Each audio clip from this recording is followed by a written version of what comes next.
that that's so important to me as a jazz musician is the most important thing that you can do when you're trying to learn jazz or learn to play jazz is to listen to jazz, and then you try to copy it. And that has been how it's been passed down really from the beginning. For me personally, I grew up, I was talking with the last band director that was in here, I grew up in a little town in North Carolina. I remember in 1985 or 86, I looked in the phone book at the population of my town was 60. We had 5 people in my beginner band. And what grade are most of you guys? 7th, 8th grade? Yeah. 7th, 8th. My first exposure to jazz was in 7th grade, and I was really lucky that my band director was a jazz pianist, and I used to sneak down to the band room. The bell would ring and it'd be time for band. We had like 4 or 5 minutes to get to class. I would run all the way down there so that I could like poke my head in the door, because he'd always be in there practicing and playing jazz, and so that was kind of my first exposure to it. And when he started our jazz band, which was him on piano and 3 other people from the band, and me included, that was my first exposure to it. And talking about the importance of listening, I'll give you a little anecdote here. You guys know what cassettes are, right? Cassette tapes? Remember those little things? Well, my first car cost $700. I bought it from my brother, and I had to jump it off a number of times pushing it down a hill, because my priorities were $700 was my first car, but then when I first bought my first professional saxophone, it was $3,000. It cost way more than my car, and that was cool for me. But anyway, my band director in high school, I joined the jazz band in high school, which was a regular sized jazz orchestra, and he was a lead trumpet player, and I played trumpet actually in the marching band and in the concert band, and saxophone only in the jazz band. But I had hair down to my butt, and I played guitar, and I was like rock and roll all the way, So when he gave me a cassette of the Count Basie Orchestra. You guys ever hear of them, Count Basie band? Okay. If you haven't, go Google them. Count Basie was a pianist, and he led a big band for, well, the big band itself is still in existence and still plays, but he started it in the 1930s until he died in 85, I think, and led a band that entire time. So anyway, he hands me this cassette of the Count Basie Orchestra, and I plug it into my cassette deck in my car, in my $700 car, and I heard it, and I was like, man, this is kind of boring. I don't like it. Eject. Eject. And it got stuck. And it would play, but it wouldn't come out.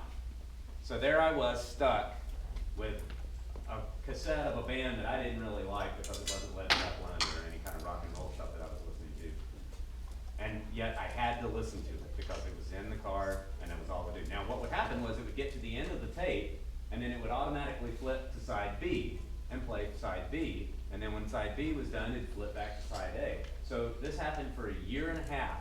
Every time I got in my car, I was listening to Basie Straight Ahead, the album Basie Straight Ahead. Now, after about a year and a half, the tape actually broke. The little magnetic tape inside the cassette broke. Once it broke, popped right out. And I went over to my band director, and I said, now remember, I hated this the first time. I was so bored by it. Handed it to him, and I said, could I have another one of these? He gives me another one. I go back to my car, and I jammed it right back in there, and it got stuck, and I knew it would. And I stuck it right back in there because I could not wait to hear it again. That was how much in love I fell with the Basie band and with jazz and with big band music. And that really changed my life. And the point of this anecdote is, number one, when you listen to jazz for the first time, it may not be the most aesthetically pleasing thing, but the more you listen to it, the more you'll get into it. And the more that you get into it, the more you listen to it, the more that it will start to come out of your instrument. The other thing that happened was, I came after about a year and a half of listening to the Basie band. He slaps a chart on our table, and I look at it and said, "Hey, Burner, I know this. This is number 3 on my on side A of Basie Straight Ahead." So we were playing the exact chart, and I knew exactly what that was supposed to sound like. I had heard it probably 7,000 times, So as soon as we started playing it, I heard in my ears what it was supposed to sound like. And if it didn't sound like that coming out of my instrument, I kept listening and changing it. I'd put the recording on and open up that chart, and I'd try to play along with the recording. And I wanted to sound just like Marshall Royal, the lead alto player for that band. And I worked and I worked and I worked until I did. And then my band director heard me on the first rehearsal that we played it, and he was like, whoa, where did this come from? You know, like I was one of these. That was about the extent of my playing until I heard Marshall Royal for the first time. And Marshall Royal was a big fan of, I don't know if you're familiar with Marshall, he was a big fan of Johnny Hodges, who was the lead alto player for the Ellington Orchestra. And so Marshall had this sound where he would just be like,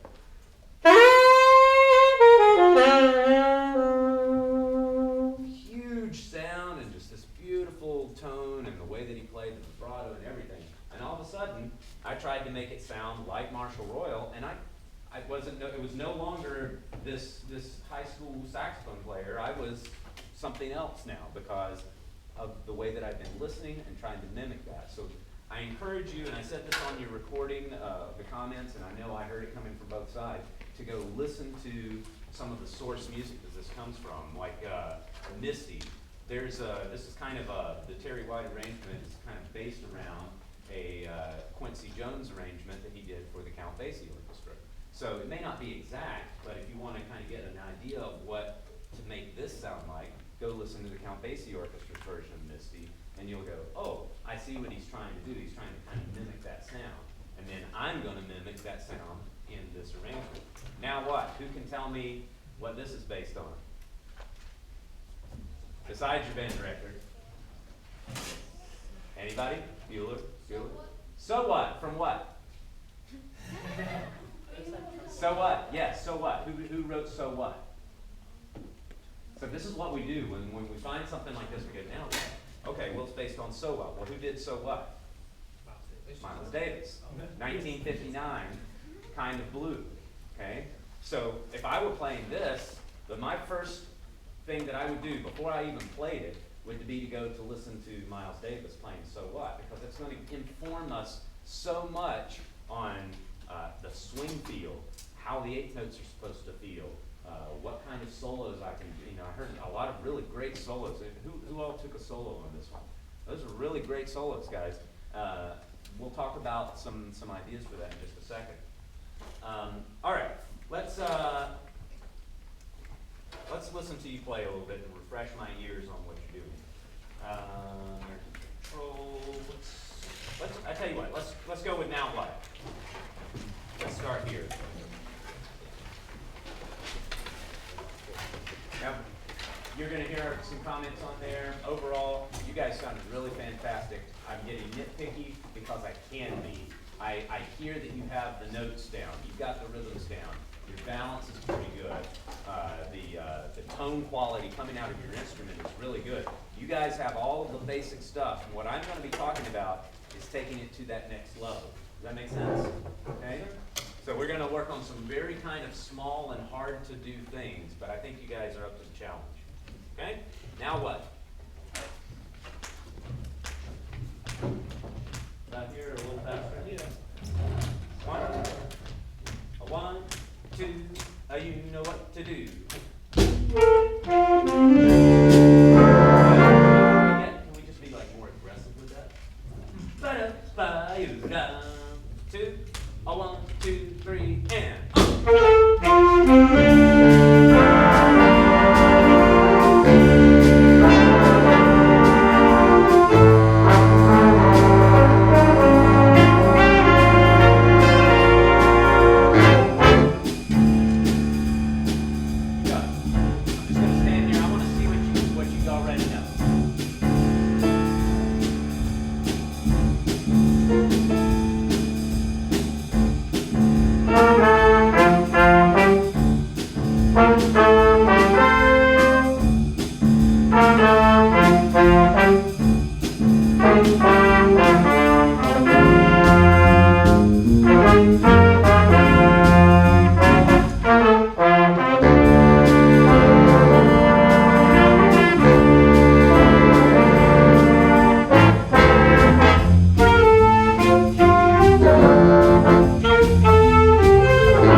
that you have of a note that is longer than a quarter note. And I mean, if it's a dotted quarter, I want you to know where it is. If it's an 8th note tied to a quarter, which is the same length as a dotted quarter, I want you to know, I want you to be able to identify where that is anywhere in your part in that first, whatever, 32 bars of the tune or 36, 8 bars of the tune, okay? That's your assignment. It's a lot of notes, right? It's a lot of spots. I'm gonna come over here to the rhythm section for just a minute and work with them. Then we're gonna come back and I'm gonna tell you what I want you to do on all of those places. All right, rhythm section. I'm gonna help you guys out just a little bit here. First of all, I'm gonna make life easier on you. I want you to actually pull the bass up a little higher, okay?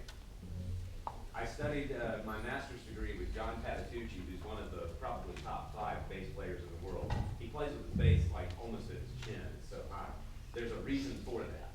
And it's so, you see, you know, I watch your arm whenever you're going for some of the different positions, having to move like this. What I want to do is make it where your arm doesn't have to move, where you can just be very easy about it. I mean, I've got little midget hands here.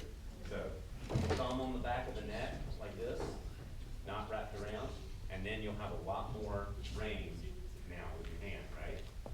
I bet this has been told to you before, yes? Yeah.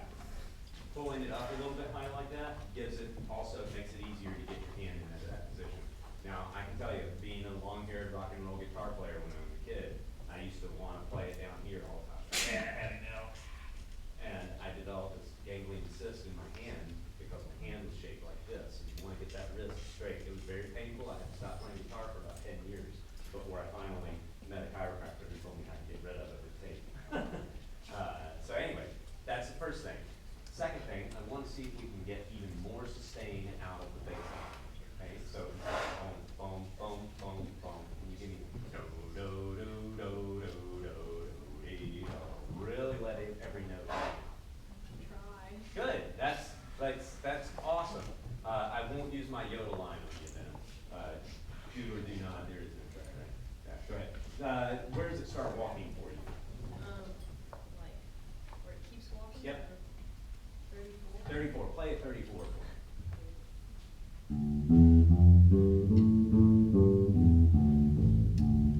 Good. Can you make those notes last even longer before you change notes? Like do, da, do, almost no break in between.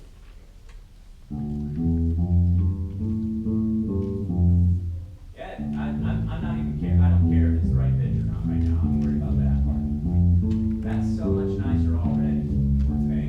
There was another bass player as well. Same thing on whenever you're playing, really connect those lines and you get that guitar up and you can do that much easier. Okay, and then let me see the right hand that you're doing that. Do that again.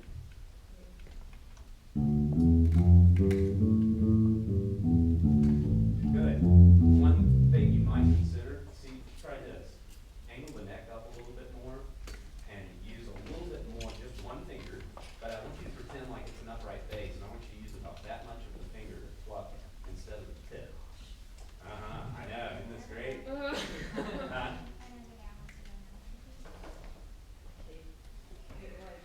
So like this. Here, you play that right. Like, you hear how much more sound I'm getting whenever I do that than that? So you're going to kind of pull the string a little more. Try that. Yeah, side of your finger. You don't have to put that there. That's okay. Have the leverage. You just tuck it under your hand. Yeah. Yeah, pull the string a little more. Good, and then let it sustain. Whoa, this is hard. And you don't have to be able to do it right now. These are things for you to work on later, okay? But that'll make it sound more characteristic to a walking bass line, all right? Now, your job, sir. Number one, you are very, very polite. All this band is very polite. I want you to not be so polite. I want you to bang the cymbals some.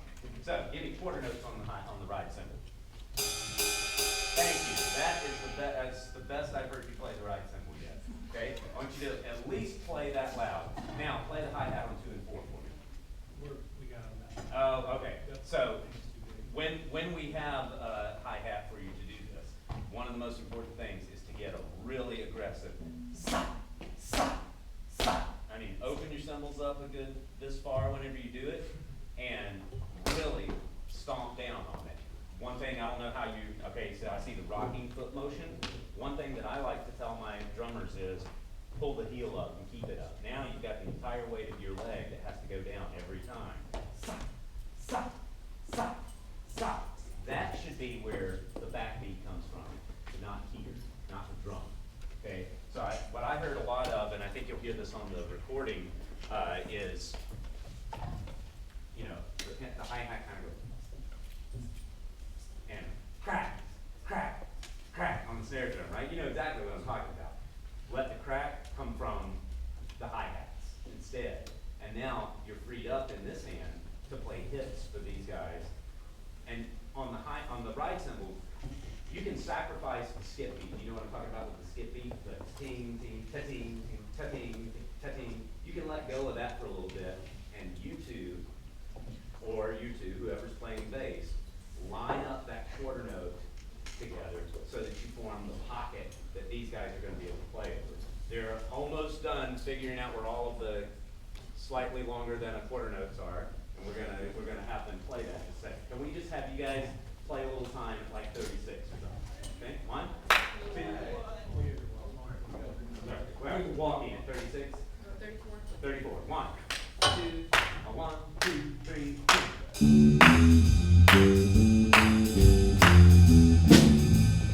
Forget about that. We don't need that. Okay, now give me this quarter note and line it up really tightly with what you do. Ready? I'll take over. 1, 2, 3, 4.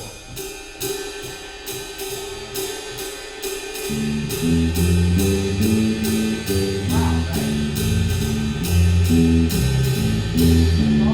It's not so much the volume as it is that I'm just kind of getting a good articulation, right? So if you do that, and she's playing good time, and you guys lock those quarter notes in together, it's going to make what we're about to do even easier. All right, ready? Here's what I want you to do. This is my rule of thumb whenever I'm playing in a big band setting. If I see a note that is longer than a quarter note, I put a forte piano with a crescendo on it. You guys know what I'm talking about? What do? You hit it loud, and then you back off really fast, and then do a crescendo. So everywhere that you've got that, now this is a little overkill because I don't do it 100% of the time, but 99% of the time, if it's longer than a quarter note, I do that. So I want to see if you can find some of those places right now as an ensemble and do that. You ready? And if it's a really long note, like a whole note, I back off and I stay out of the way until the last beat. And then I'll crescendo a little bit. But I stay out of the way because if I've got a football, if I've got a long note, it's probably why. Because somebody else is moving. All right, so we're going to get out of the way. Ready? A 1, beginning. 2, a 1, 2 with the rhythm section. A 2, a you know what to do. And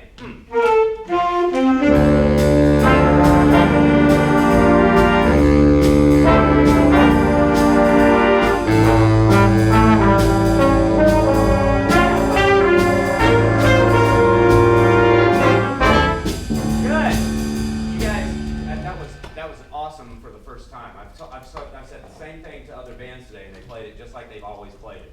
Okay, but you already have done some of that. So saxes, one place at the very beginning there, when you play this line, get out of the way so that we can hear the other instruments.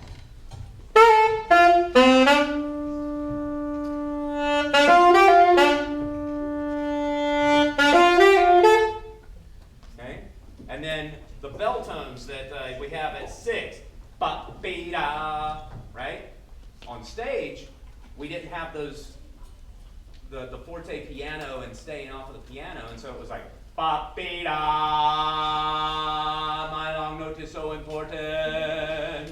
But that time, when you did it, I heard what the composer wanted, which was out here, he wants to hear ba-be-da, ba-be-da, ba-be-da, ba-be-da.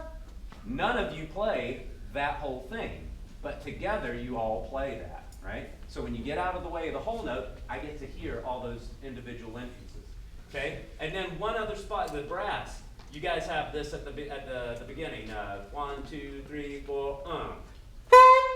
1, 2, 3, 4. 1.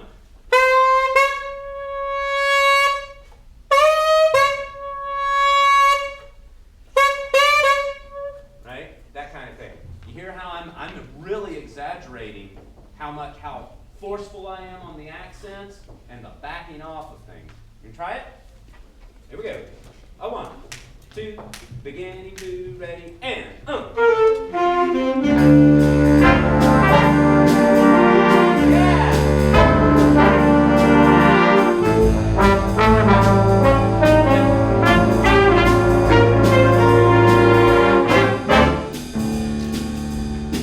keep going a little bit.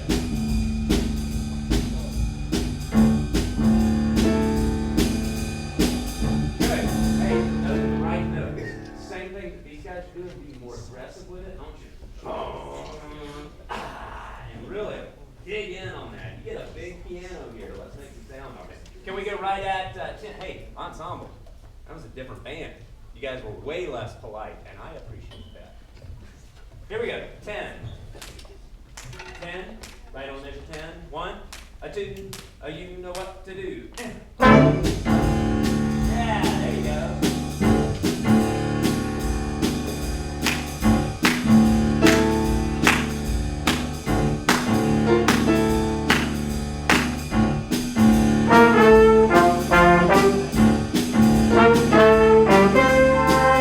Yeah, same thing. Now, the next thing that I want to talk about real quickly is the way that we swing 8 notes. Okay, so let me see if I can find somewhere where we've got a few more swinging 8 notes in a row. It's kind of spread across the band, isn't it? So let's 38. 4 minutes. Oh my goodness, already. 38. Is that what you said? Yeah. Okay, give me 34. 34, ready? Hey, I see dotted quarter notes. I think we can do something with them. 1, 2, 34, 2, ready, and.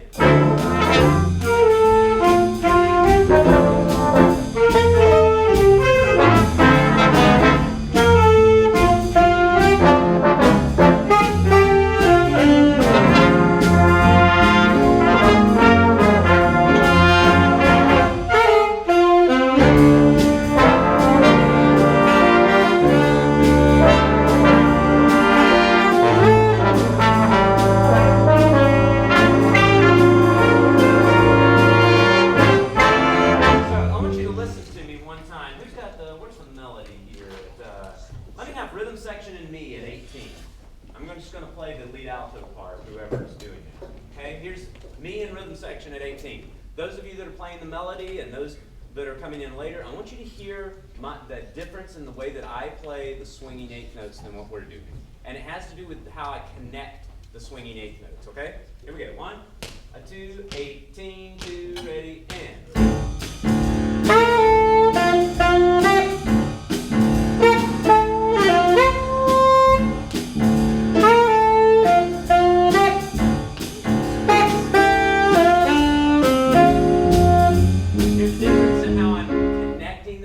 Short notes are really short and fat, and I'm shaping anything that's long, and I connect the 8th notes. Can we try that at 18, collectively? See if we can copy what I just did, sound-wise. You got a big smile on your face. How come? It's cool, right? Jazz is cool. Here we go. 1, 2, 18, 2, ready, and. Way back.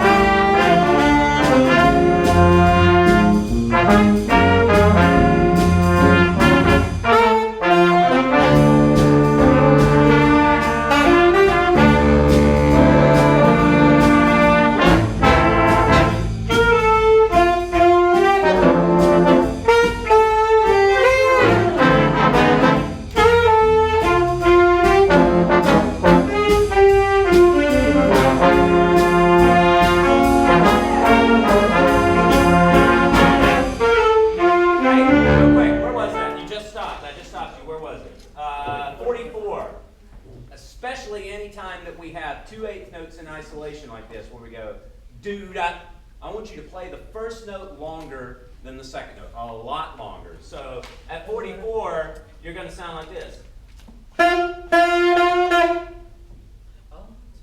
I'm going to play it, and you play it back to me. So, no, I'm not going to do that because it's just 2 notes that we all have together. But let's start, gosh, just give me those 2 notes. The last 2 notes of 44. I'm going to count 1, 2, 3, do-da, and I want to see how long you can play the first of those 2 notes. Ready? A 1, 2, 3. Even longer on the first note. Listen. 1, 2, 3. You hear the difference? A 1, 2, 3. 2, 2, 3. 2, Yeah, that's so much better. And there's one way that will help it. I want you to put less emphasis, not on the second note, but on the first note. 2, 2, 2. A 1, 2, 3. 2, 3. Less emphasis on the first. Yeah, quieter on the first note. Ready? 1, 2, 3. 2, 3. You know how I learned that? Nope, my teacher never showed me that. You use yourself. Listening to bands play exactly like that. If you guys do that, your ears are so good. If I played it, you played it right back at me. Your band director sings to you during your warm-up, and you spit back exactly what he plays, what he sings. If you do that with recordings of jazz music, you will go from being this middle school band to being this middle school band. All right, you're really going to step it up a notch because you got so much other stuff together already. That's going to make it infinitely better. Thank you guys so much. I appreciate you.